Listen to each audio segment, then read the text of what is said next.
أكبر يا رحمن نجينا من النيران لا إله إلا الله ربي نجينا بخير يا عليما.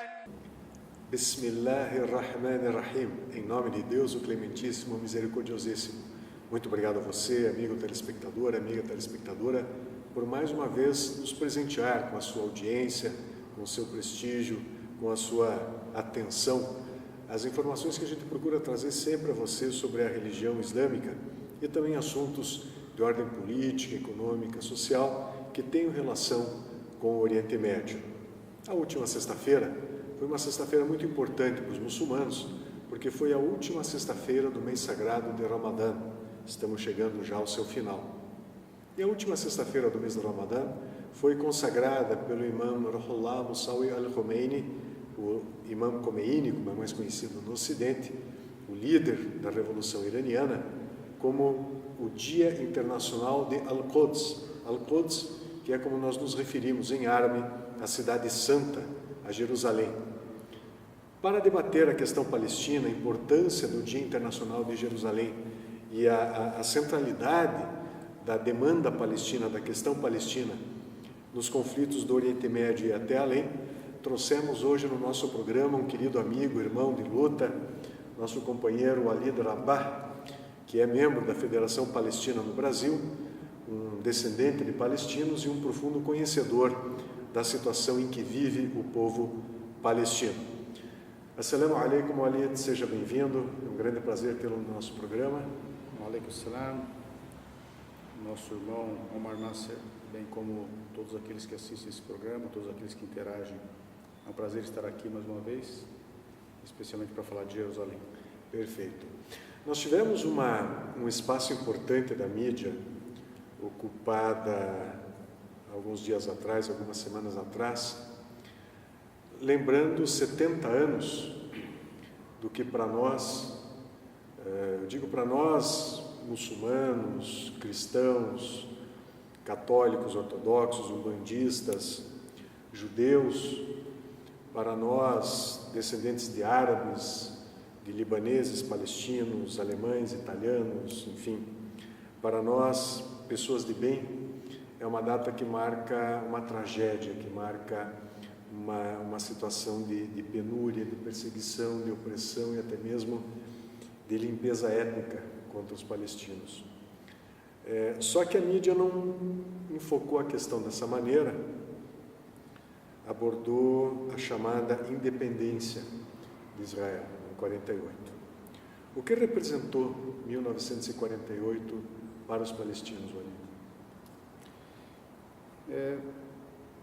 Antes de falarmos dos números, que são, talvez expressem a maior tragédia já havida na história humana, e já que estamos aludindo a essa questão da Palestina e tudo mais que diz respeito a ela, justamente aludindo ao Dia Mundial de Al-Quds, Jerusalém, capital da Palestina, instituído em 1979 pelo líder da Revolução Iraniana, Imam Khomeini, é fundamental lembrar que a própria instituição dessa data, em que pese, claro, por muitos ser interpretado como alusão à sua santidade para o monoteísmo, portanto, para o cristianismo, para o islamismo e para o próprio judaísmo praticado por aqueles judeus ainda que não se entregaram ao sionismo e a ideologia mais fascista que se possa imaginar, o que nós temos é que a instituição da data foi uma instituição para nessa data se lembrar, não se comemorar, portanto, mas se lembrar todas as tragédias que afetam a humanidade.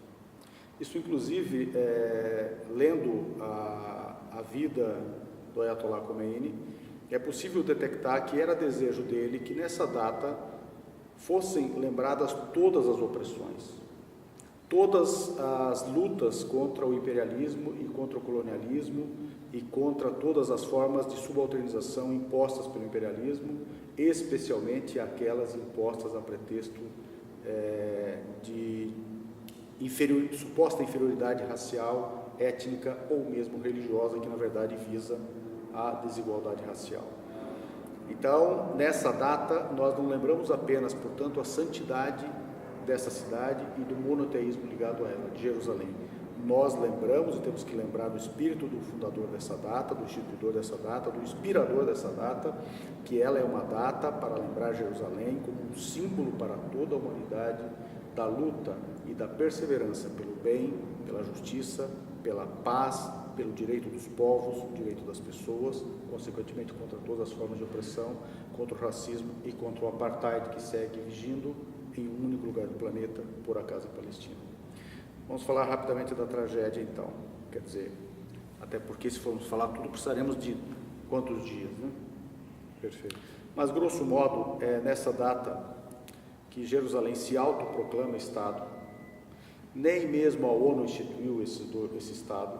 A ONU apenas aprovou uma resolução, a 181, de 29 de novembro de 1947, recomendando a partilha.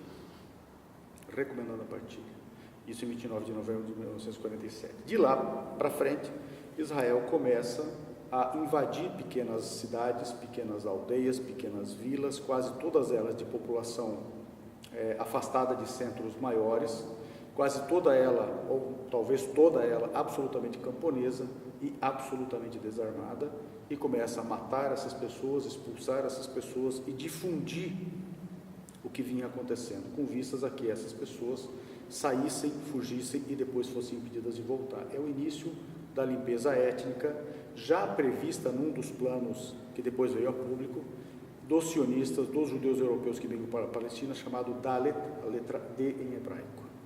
Ele previa já a limpeza étnica na Palestina.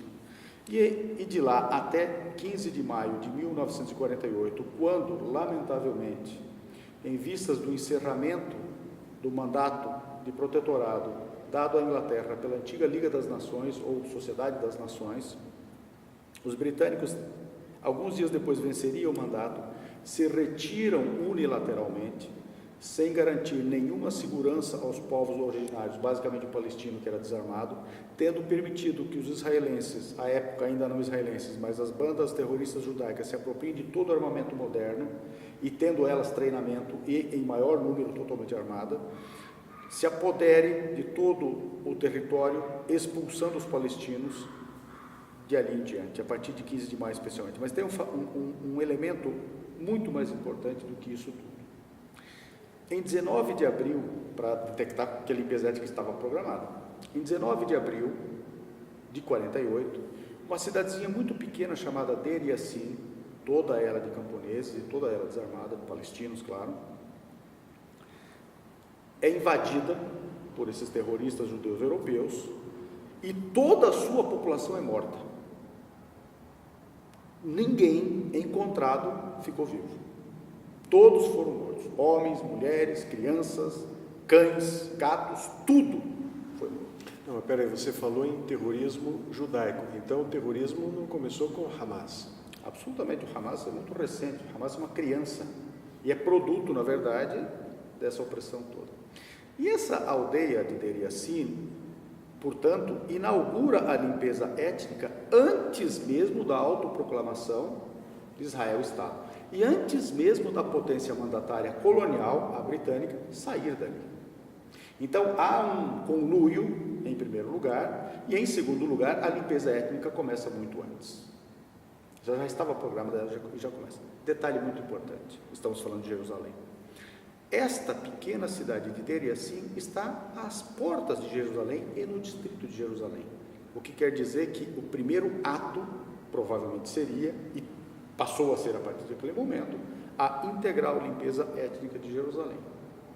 De lá para frente, esse projeto de limpeza étnica chegou aos seus píncaros.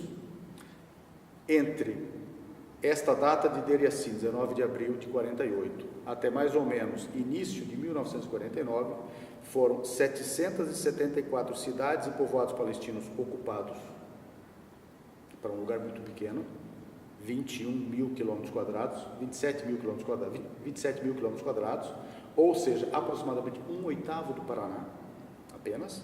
774 cidades e povoados palestinos foram ocupados, dos quais 531 totalmente destruídos, 70 massacres foram cometidos, mais de 15 mil mortos, incontáveis feridos e mutilados, e quase toda a população da Palestina expulsa. Isso é inédito na história humana. Só para nós termos uma ideia da dimensão dessa catástrofe, 78% do bojo dessa limpeza étnica, dessa tomada pela força, pelo terror e pela força, 78% da Palestina histórica são abocanhados por Israel, se autoconstruindo, para se autoproclamar Estado. Ou seja, muito além da própria proposta de partilha da ONU, que já era injusta. E dos 900 mil palestinos residentes nesta porção tomada, a população palestina era maior, mas ela estava espalhada por toda a Palestina, porém mais concentrada nesses 78%, que eram os mais férteis, onde estava a água, onde estavam as terras mais planas. Dos 900 mil palestinos residentes nesses 78%, Omar, 800 mil foram expulsos. 800 mil, ou seja, perto de 90%. Em poucas semanas. Isso nunca aconteceu na história humana conhecida. Então nós estamos diante, podemos afirmar com muita tranquilidade, da mais monumental limpeza étnica da história humana. A Palestina, nós estamos do mais monumental crime de lesa humanidade cometido contra o povo em todos os tempos. Nada cometido, nem mesmo na Primeira e na Segunda Guerra Mundial, chega aos pés do que foi cometido contra os palestinos por Israel, por acaso vítimas, não só eles, é claro, mas os judeus europeus que cometem esses crimes, vítimas poucos meses, poucos anos antes, na Europa, de perseguição também. Pois é, mas a gente vê muito ali na mídia, quando aborda a questão da Palestina, uma reação histérica de jornalistas, de pseudo-especialistas em assuntos do Oriente Médio, quando um líder árabe, um líder muçulmano fala em exterminar o regime sionista. Não, porque querem acabar com Israel, porque querem acabar com o povo judeu. Chamam, inclusive, essas pessoas de antissemitas, né? Acusar alguém de antissemitismo hoje é o escudo da covardia, né? Porque você não pode tocar, não pode criticar o Estado de Israel, porque automaticamente você é taxado de antissemita, sendo que os árabes são semitas. Então seria uma incoerência nossa adotar qualquer postura antissemita. Mas o que nós temos de fato, então, ali, pelos números que você está nos trazendo, é que o povo palestino está sendo massacrado, o povo palestino está sendo jogado ao mar há 70 anos. É isso mesmo? É até bom trazer essa discussão, porque nós temos casualmente, elementos de tragédia continuada na Palestina.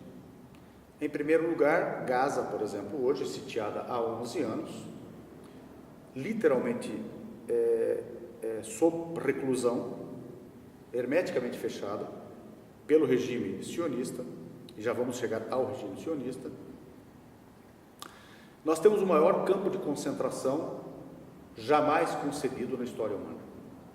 Os relatórios da ONU já apontam similitudes com qualquer campo de concentração já concebido e já adotam linguagens para todos os crimes de Israel, especialmente este em andamento na faixa de Gaza, como de limpeza étnica e de crimes contra a humanidade. Ponto 1. Ponto 2. Israel, ou seja, o regime sionista que se autoproclama Estado e se autodenomina Israel, promove uma loucura para os próprios judeus, construindo na Palestina ocupada e sob limpeza étnica o maior gueto da história. Os guetos sempre foram autoescolha de judeus fanáticos em diversos cantos do mundo, a depender das circunstâncias objetivas, em certa medida impostos, mas não na Palestina. Na Palestina são autoproclamados, são autodesejados e autoconstruídos. Então nós temos os judeus que emigram para a Palestina, nenhum deles semita, nenhum deles com uma única ligação com a Palestina histórica, promovendo, em primeiro lugar, construindo o maior campo de concentração da história humana, a Palestina ocupada como um todo, e a faixa de Gaza em especial, e constroem o maior gueto da humanidade para os judeus, inclusive se auto-cercando com um muro que separa palestinos de não palestinos, imigrantes europeus, judeus, e este muro tem para o outro lado o mar Mediterrâneo. Esse é um gueto, literalmente um gueto. Quanto ao regime, ora, um regime que provoca isso e que já nos relatórios da ONU figura como um regime que promove políticas de apartheid e segregação racial, portanto, e que já foi condenado pelo Nelson Mandela, que em paz descanse antes de falecer, como uma forma de apartheid, inclusive pior do que aquela que ele viu na África do Sul, bem como Desmond Tutu afirma a mesma coisa, este é um regime de apartheid. O que nós defendemos na sua locução agora, e a humanidade toda defende? Que todos esses regimes devem ter fim. Os regimes que provocaram os crimes na Europa durante as guerras, desejou-se o fim deles, lutou-se pelo fim deles. O regime da África do Sul, inclusive, teve uma campanha de boicote, desinvestimento e sanções do BDS, a semelhança do que hoje está em vigor no mundo todo, para forçar o boicote a Israel, o BDS, e o que se quer é o fim do regime. O fim de um regime não é, em hipótese nenhuma, o fim de um povo, ou mesmo o fim de um Estado, ou o fim de um governo, e podemos fazer uma alusão mais simplória, embora absolutamente falsa. Os próprios estadunidenses acusam outros países que se opõem aos seus diktats de regime. E quando eles invadiram e varreram do mapa praticamente o Iraque como um país viável, eles disseram que estavam invadindo para acabar com o que eles chamaram de regime de Saddam Hussein. Não é isso? E as inventadas armas de destruição em massa que nunca existiram. Por acaso, aludidas agora para o Irã. E o único país do Oriente Médio que tem armas nucleares, armas químicas, armas bacteriológicas e todas as armas de destruição de massa possíveis e conhecidas é Israel. Não é signatário do Pacto de Não Proliferação Nuclear e não é signatário do Tratado de Eliminação e Controle das Armas Químicas e Biológicas, ao passo que a Síria, por exemplo, ao lado é.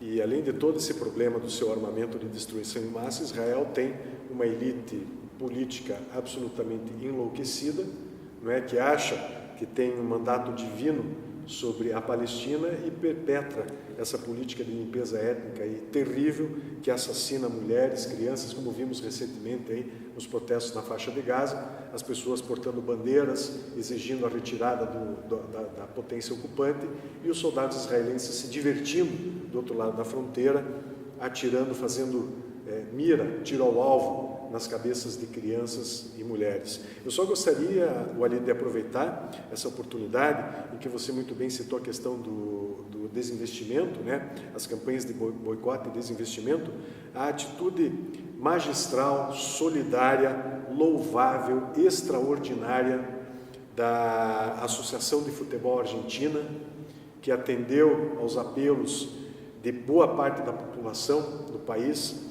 a pressão dos grupos palestinos e de direitos humanos da Argentina, de outros países, e também a solicitação do próprio elenco, os jogadores de futebol da seleção argentina, capitaneados por Lionel Messi, e se recusaram a uma partida amistosa contra a seleção do regime sionista.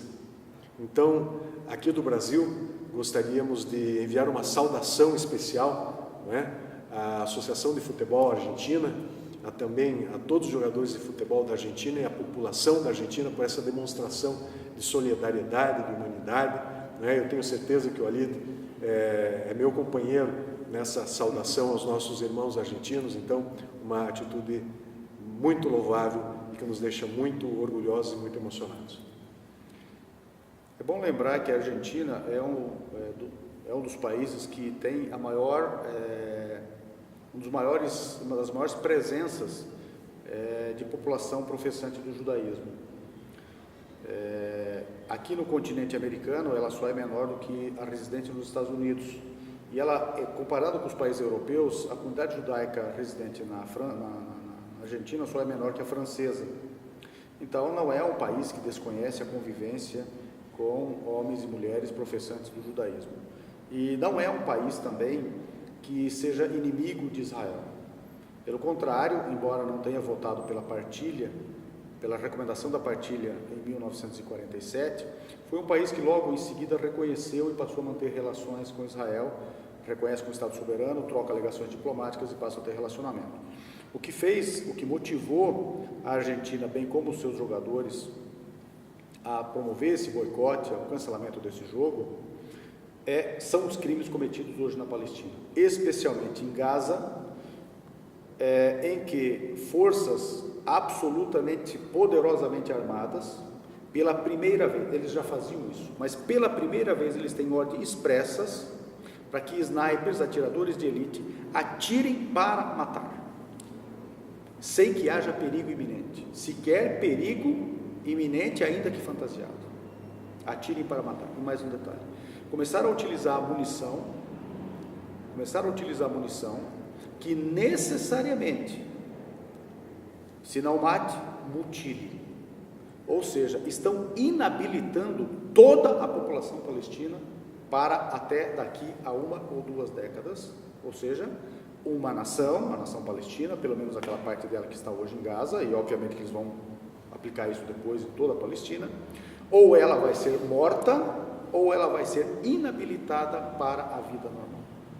Estamos hoje então, amigo telespectador, amiga telespectadora, falando de um evento muito importante, a última sexta-feira do mês sagrado do Ramadã, que foi consagrado pelo imam Ruhollah Musawi Al-Khomeini como o Dia Internacional de Al-Quds, o Dia Internacional de Jerusalém. Hoje, excepcionalmente, gravando nosso programa nas dependências da Mesquita Imam Ali, em Curitiba.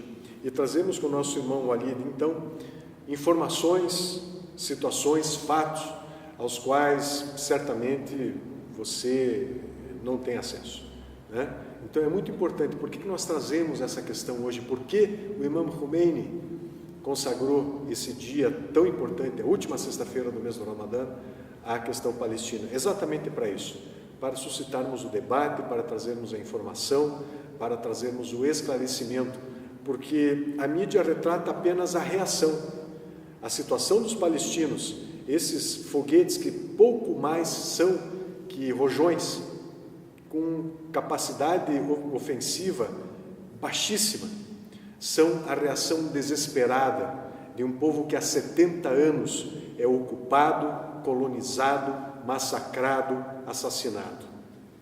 O que nós temos hoje é a reação desesperada de um povo que clama por sua vida e por seu direito de existir, o povo palestino.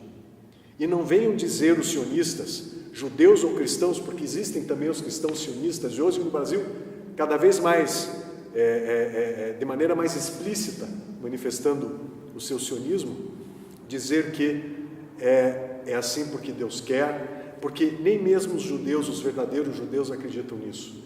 Existem judeus que lutam ao lado dos palestinos, pelos direitos dos palestinos e contra a entidade sionista. Vamos citar, por exemplo, o grupo Neturei Karta, não é? De judeus racídicos que são absolutamente contrários a essa heresia chamada Estado de Israel. Gostaria que você aproveitasse o nosso tempo restante, Walid, por favor, para deixar a sua mensagem final. Quando nós falamos de limpeza étnica na Palestina e estamos falando do Dia Mundial de Al-Quds, Jerusalém, nós não podemos deixar de considerar o que acontece em Jerusalém especificamente. Como eu disse, a limpeza étnica começa às portas de Jerusalém, e quando Israel inicia a tomada da Palestina, ou seja, antes mesmo de Israel, para se autoproclamar, inicia a tomada geral da Palestina, a limpeza étnica, eles cercam Jerusalém e tomam a maior parte de Jerusalém, o que vem a ser conhecido como Jerusalém, chamada Ocidental.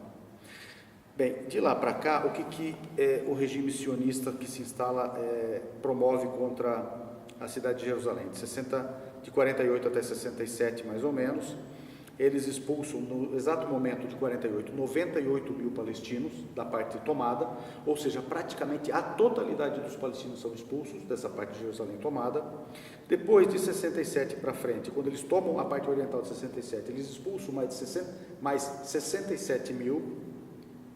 De 67 para frente, expulsam mais de 150 mil, dos quais 120 mil são impedidos de voltar a Jerusalém.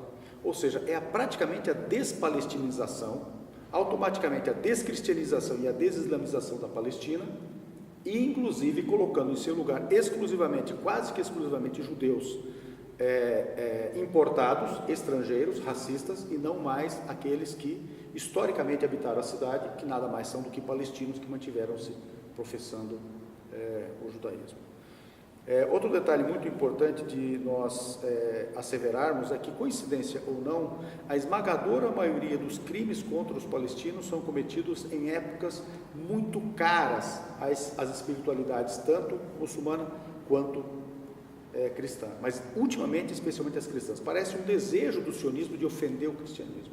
Por exemplo, os massacres, o verdadeiro banho de sangue entre 2008 e 2009 começa no Natal.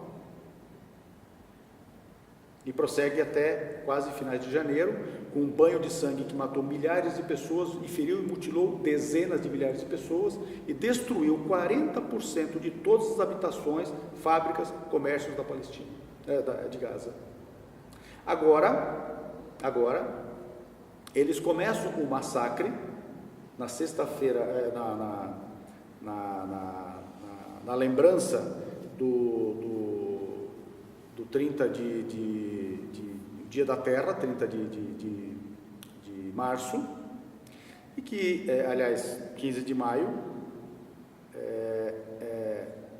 incrível, 30 de março, perdão, dizendo, em 30 de março, coincide que é também a Sexta-feira Santa, 30 de março. É o Dia da Terra, que lembra o massacre da maior cidade, na maior cidade palestina de fé cristã, tomada por eles já em 48, que é a cidade de Jericó,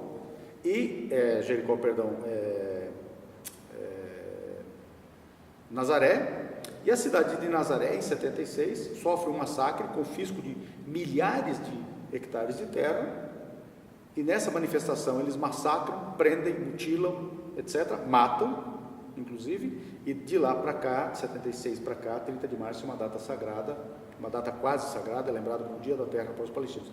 E este 30 de março, quando começam as manifestações em Gaza, nós agora passamos a chamá-la de Sexta-feira Sangrenta, é a Sexta-feira Santa.